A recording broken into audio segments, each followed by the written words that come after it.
चक्र चलिरहेको छ, अनन्त अनन्त जुगदेखि चलिरहेको छ। हामीलाई यही जुनीको नि सबै थाहा छैन। केटाकेटीमा हामीले के गरे हामीलाई केही याद छैन, बिर्सियौँ। अलि बुढो हुँदै जाँदा अहिले गरेको कुरो नि बिर्सिँदै जान्छ। आफ्नै छोराछोरी, आफ्नै श्रीमती, आफ्नै श्रीमान नचिन्ने बेला नै आउँदो रहेछ नि, होइन? शरीरमा होस् चेतना कम हुँदै जाँदो रहेछ। बच्चामा सबैलाई चिनाएको जस्तै बुढो भएपछि फेरि मलाई चिन्नुभयो भन्दै आउनु पर्दो रहेछ, होस् गएको हो नि। यो जन्मको कुरो यसै जन्ममा आधाभन्दा बढी बिर्सिसक्यो र सबै बिर्सिँदैछ। मेरो हजुरबा एकजना हुनुहुन्थ्यो, बुढो हजुरबा। हजुरआमा अलिक कम उमेरको हुनुहुन्थ्यो। एउटी हजुरआमा बितेर चट्याङले घटना भएर अर्को हजुरआमा बिहा गरेको अलिक कम उमेरको हुनुहुँदो रहेछ। राम्री भएर बस्नुहुन्थ्यो हजुरआमा, कपाल सपाल कोरेर एकदम सुकिला लुगा लगाएर छरितो भएर राम्री भएर बस्नुहुन्थ्यो। गाउँभरिको सबैले गोरी आमा भन्थ्यो। हामी साना केटाकेटी थियौँ। अनि एक दिन हजुरबा बित्न आँट्नु भयो अरे। हजुरबा त अन्तिम समयमा हुनुहुन्छ भनेपछि सबैजना गाउँले आँगनभरि बोलाउन आएको, भेट्न आएको। हजुरबा होसको कुराहरू अलिक कम गर्ने हुनुहुन्थ्यो। हजुरआमाले नै लगेर दिनुपर्ने, अरूले दिएको कहिल्यै नखाने, खाँदै नखाने। अनि हजुरआमा सधैँभरि आफ्नो शरीरको श्रृङ्गारले चाहिँ सौँदो भएर बस्ने। लगेर एक गिलास दुध हजुरआमाले नै सेलाएर घुटुघुटु पिउने बनाएर खुवाएर आउनुभयो। अनि हजुरबा हेर्नुहोस् है, त्यो हजुरआमासँग 60-65 वर्षसँगै बसेको हजुरआमा, नानी तिम्रो चाहिँ घर कहाँ नि भनेर सोध्नु। अब वरिपरि बस्ने सबै हल्ला हाँसे। अनि मेरो घर अलि टाढातिर, अब माइती घर बताउनु भयो। उता तिम्रो बिहा भएको छ कि छैन नानी, कति राम्री भएर आएको। अब हजुरबा हेर्नुहोस् है, आफ्नो श्रीमती 65 वर्षसँगै बसेको श्रीमतीलाई नचिन्ने हजुरबा। यो कथा तपाईँ हामी सबैको भोलि व्यथा बन्नेवाला छ कि छैन? यो संसार यस्तो रहेछ नि त, विचित्र खालको। जसको सङ्गतमा 65 वर्ष बिताए त्यो हजुरआमा भर्खरकी होइन। हजुरबाको दृष्टि कस्तो भएको छ?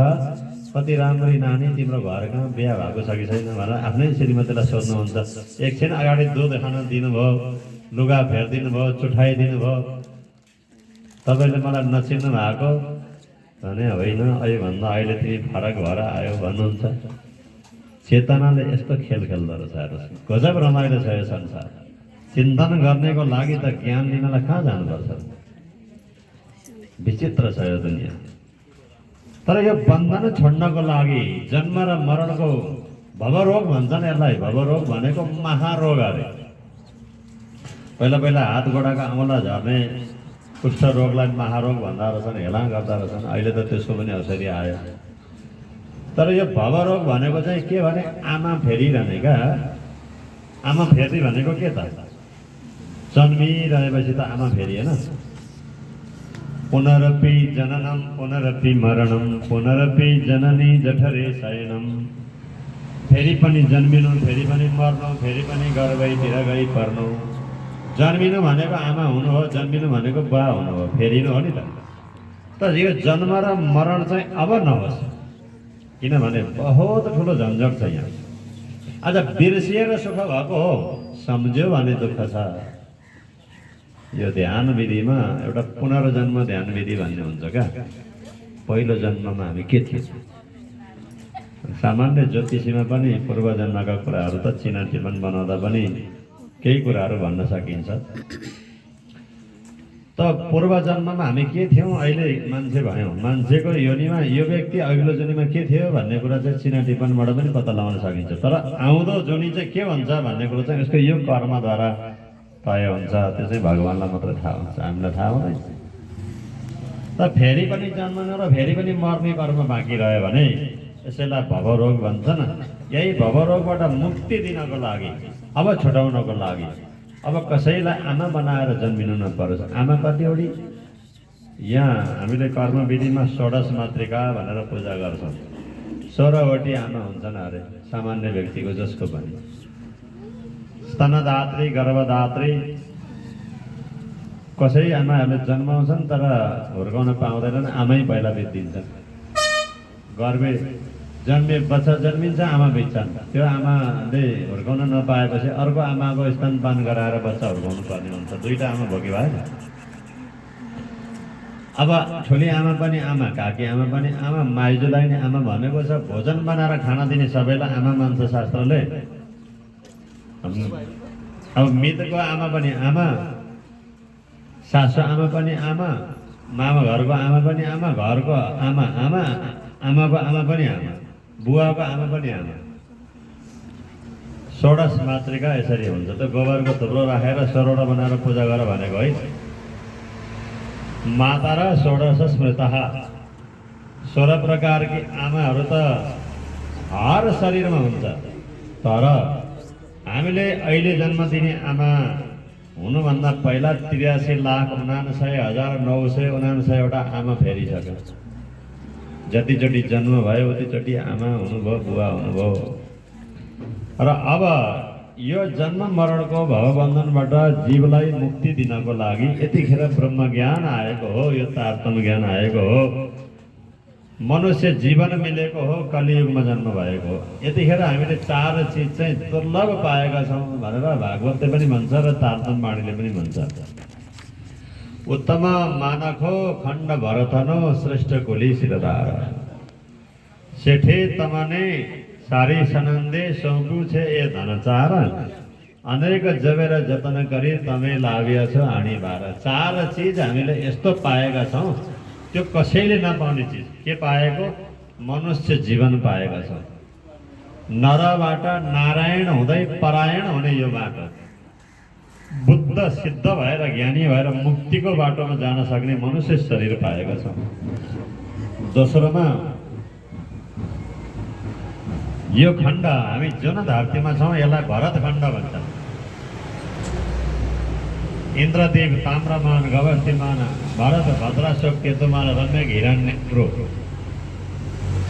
7 देव नवखण्ड। यो मृत्युलोकको 7 देव नवखण्ड भन्थे। यसलाई जम्बुद्वीप भन्छन्। जम्बुद्वीपमा पनि भरतजीले तपस्या गरेको खण्ड भरत खण्ड। 3 जना भरत भए, धेरै प्रख्यात नाम चलेका भरत। अब यो गाउँतिर नि खोज्दै जाने भने भरत नाम गरेका यहाँ नि भेटिएला नि कोही। तर उहाँहरूको नाम त भरत राखेको मात्रै हो, उहाँहरू भरत होइन। 3 जना भरत भए।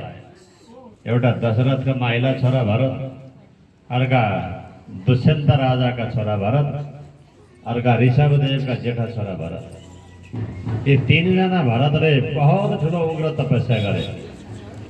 ये 3 जना भरतको नामले यस भूमिको नाम भारत भूमि, भरत भूमि रह्यो। वास्तवमा भरत भूमि हो, भन्दै जाँदा भारत भूमि भएको हो। भरत खण्डे जम्बुद्वीपे आर्यवर्तन तराईको गते नेपाल देशे काष्ठमण्डप 2 भागे कर्मविधिमा भरत खण्ड भनेको छ, भारत होइन। भरत जन्मिएको देश भएर भारत देश भएको मात्रै हो। राजनीतिले सीमा विभाजन जुन जुन नदीलाई पहाडलाई माने पनि भरतखण्ड भनेको यो एसिया महादेश सबै भरतखण्ड हो। भरतजीले तपस्या गरेको खण्ड। पहिलामा मनुष्य शरीर, दोस्रोमा भरतखण्ड, तेस्रोमा कलियुगमा जन्म। यसो समय अहिले यतिखेर समय छ हाम्रो कलियुगमा हामी जन्मेका छौँ। मुखले बोलेर हामीले कसैले घरमा सप्ताह लागेको देखेर हामीलाई पनि लाउन मन लाग्यो। लाउन मन लाग्ने बित्तिकै सप्ताह लागेको जति धर्म चाहिँ मन लाग्ने बित्तिकै हुन्छ अरे। सके गर्दा भयो, नसके मन लाग्दाखेरि मात्रै पनि पुण्य मिल्ने।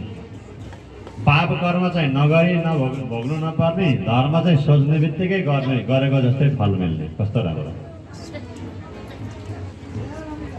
त्यसलाई मारिदिन्छु, मार्यो भने मात्रै पाप लाग्ने, मारिदिन्छु भनेर पाप नलाग्ने। त्यसले सप्ताह लगायो, मलाई नि लाउन लागेको छ, लाउन लाग्यो नि। लाउन लाग्ने बित्तिकै सप्ताह लाउनेले चाहिँ लाएर मात्रै फल पायो। तपाईँले चाहिँ मनमा सोच्नु पनि लागेको फल पहिला मिलिसक्यो। यस्तो कलियुग। सन्त तुलसीदासले के भन्नुहुन्छ? कलियुग केवल पुनित प्रताप, मानस पुण्य होइन ही पापा। कलियुगमा मान्छेले पाप गर्न सक्दैनन्। अर्काले धर्म गरे देखेर धर्म गर्नुमा आयो हुन्थ्यो भनेर मनमा सोच्यो भने पनि धर्म गरेकै फल मिलिसक्छ। पाप त नगरी भोग्नु पर्दैन। धर्म चाहिँ गर्ने विचार ल्याउने बित्तिकै धर्मको फल मिल्ने। त्यसो हुनाले उत्तम योग अब अर्को कली भनेको कालो रङ बताएको छ है भागवतमा। कालो पुरुष भनेको छ त्यहाँ। गाईलाई धर्म मानेको छ। त कलियुगमा चाहिँ कृष्णको भक्ति कलौ भक्ति भक्त्या कृष्ण पुरस्थितः। कलियुगमा भक्ति छुट्याइएको छ। त्रेताय ध्यायतो विष्णु त्रेतायं जयतो मखै द्वापरे परिचर्याय कलौ तद हरि कीर्तनाद कृष्ण कन्हैया लाल को। सत्ययुगमा यज्ञ गर्ने, यज्ञको फल थियो त्यो बेला। अश्वमेध, गौवेद, नरमेध अनेकौं यज्ञहरू हुन्थ्यो। त्रेतायुगमा दान पुण्य आदि गर्ने समय थियो। यो जस्तो यज्ञहरू उत्सवहरू गर्ने समय थियो। अनि द्वापरमा तपस्या गर्ने आयो।